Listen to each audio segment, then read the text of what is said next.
Mas o que leva ao casamento ao fracasso? Primeiro, a área sexual, a área íntima. Vamos para a primeira carta de Paulo aos Coríntios, capítulo 7. É um texto que não é muito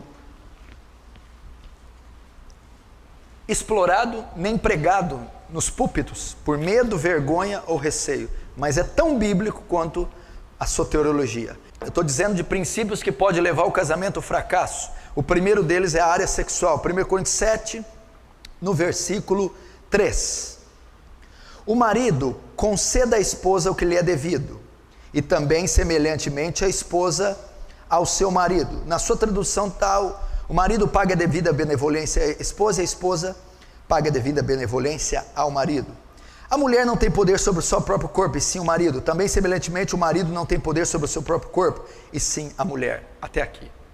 Primeira recomendação de Paulo. Paulo está escrevendo aos casais cristãos, aos casais de Corinto, aos casais crentes, a maridos e a mulher. O capítulo 7 ele está tratando do casamento. No início do capítulo, ele vai dar ênfase a uma área que a igreja não dá ênfase, a sexualidade do casal. Olha o que ele está ensinando ao casal crente. Olha o que ele está indicando. Maridos, satisfaçam vossas esposas sexualmente. Esposas, satisfaçam seus maridos sexualmente. Tem gente que acha que o sexo é pecado, que o sexo foi um distúrbio do pecado ou uma criação demoníaca. De hipótese alguma. Provérbios capítulo 5, Deus diz: desfruta com a mulher da tua mocidade. O sexo é bom, o sexo é santo, o sexo é puro e o sexo é legítimo. E ele está dizendo aqui, ele está ordenando, ele não só diz que o sexo é puro e legítimo, como ele ordena a prática dele. Paulo está dizendo: maridos e mulheres tenham relações sexuais regulares. É o que Paulo está ensinando aqui. Marido e mulher tenham relações sexuais regulares. E ele vai mais: mulher, o seu dever na relação não é satisfazer você, e sim seu marido. Mulheres, satisfaçam seu marido sexualmente. Maridos, o seu dever na relação não é se satisfazer, e sim satisfazer a sua esposa. Marido, satisfaça sexualmente a sua esposa. Ele está ordenando isso. Ele está ordenando isso. E ele vai mais. Existe muito jogo nessa relação. Por exemplo, o homem tem mais, é natural, inerente da natureza do homem, o sentimento de posse, de domínio. Geralmente o homem tem mais interesse pela relação.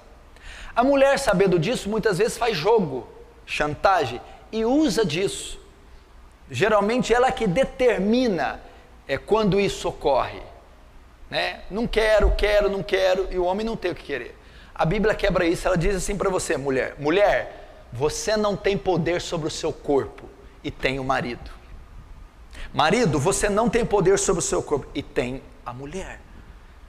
Ele está querendo dizer que não pode ser rejeitada uma das partes quando há um interesse. Que o seu corpo, ou seja, a opção de satisfazer ou não pertence a você, e sim ao marido ou à esposa. Então é pecado fazer esse tipo de chantagem, esse tipo de jogo. Isso não pode ocorrer em hipótese alguma. Você não determina isso. Não, eu não quero, não vou fazer, ou eu vou usar disso para alcançar um interesse meu. Muitas mulheres fazem isso, alguns homens também. Pecado. Isso não pode ser feito. Isso é pecado. E quando isso ocorre, já começa o fracasso do casamento. Vamos mais para você ver. Olha lá. É a parte mais séria. Verso 5, 1 Coríntios 7, 5. Não vos priveis um ao outro, salvo talvez por muito consentimento, por algum tempo, para vos dedicardes à oração, e novamente vos ajuntares, para que Satanás não vos tente por causa da incontinência. Aí, amém? Até aí. Não vos privais uns aos outros. Paulo está dizendo, não deixem de ter relações regulares. Não deixe de ter. Paulo está dizendo que um casal, enquanto está em atividade, 50 até 60 anos, não sei até quando o corpo biológico, fisiologicamente for permitido, não pode, hipótese alguma, deixar de ter relações regulares. Não pode haver. Se o casal tem 80 e 88 ou tem 85, não tem mais condição. Mas enquanto está em atividade hormonal, não pode deixar de ter relação regular. Só pode um caso aqui. Primeiro, mútuo consentimento. Os dois têm que concordar. Se uma parte não concordar, não pode. Olha, essa semana eu não quero fazer. Eu não concordo. Não pode. Primeiro, tem que ter mútuo consentimento. Segundo, só por uma causa, para dedicar jejum e oração. Ah, porque eu estou cansada. Não pode. Ah, porque eu estou estressada. Não pode. Para que você quer ficar um tempo? Para me dedicar a jejum e oração para uma causa. Ah, não, eu concordo. Você concorda? Concordo. Para dedicar a oração? Tudo bem. Se não for para isso, e ambas as partes não concordar, pecado.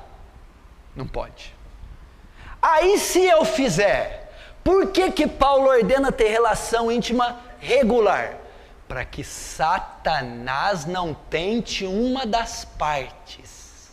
Sabe por que tem um monte de marido casado que viciado em pornografia? Porque a mulher não satisfaz ele. Porque a mulher não permite que ele tenha relação sexual regular. Então Satanás tenta ele pela abstinência. Ele é tentado. Porque a Bíblia diz assim, ao solteiro digo, eu, mas não Senhor, que fique como está. Mas se não pode ficar como eu, é melhor casar do que abrasar. Na NVI, é melhor casar do que viver ardendo de desejo. Uma vez que a mulher não tem relação sexual regular com o marido, ele fica ardendo de desejo. E Satanás tenta ele, para ele suprir a tensão sexual em outra fonte. Pornografia, adultério, prostituição. Muitos casamentos vêm ao fracasso por causa dessa área negligenciada. Olha quanto princípio eu ensinei aqui. Olha quanta coisa tem numa simples relação. Olha quanta coisa. Você está entendendo? Tenha relações regulares. Não quero. Só se as duas partes concordarem e para se dedicar à oração e jejum. E isso aqui destrói casamento. Isso aqui não é pregado, não é ensinado, não tem livro escrito, seminário, ninguém fala disso aqui, porque não pode falar no púlpito. Mas não pode falar no púlpito. Tem um capítulo inteiro destinado para isso. Como é que não pode falar no púlpito? E está cheio de esposa de pastor sofrendo, é um horror.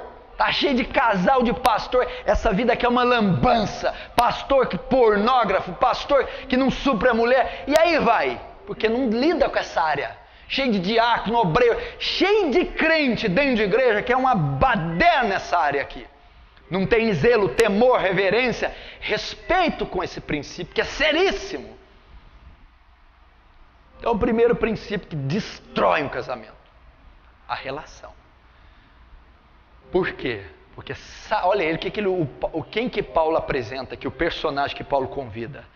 Satanás. Ele vai vir. Ele vai jogar o teu marido na mão de outra. Ele vai jogar a tua mulher na mão de outro.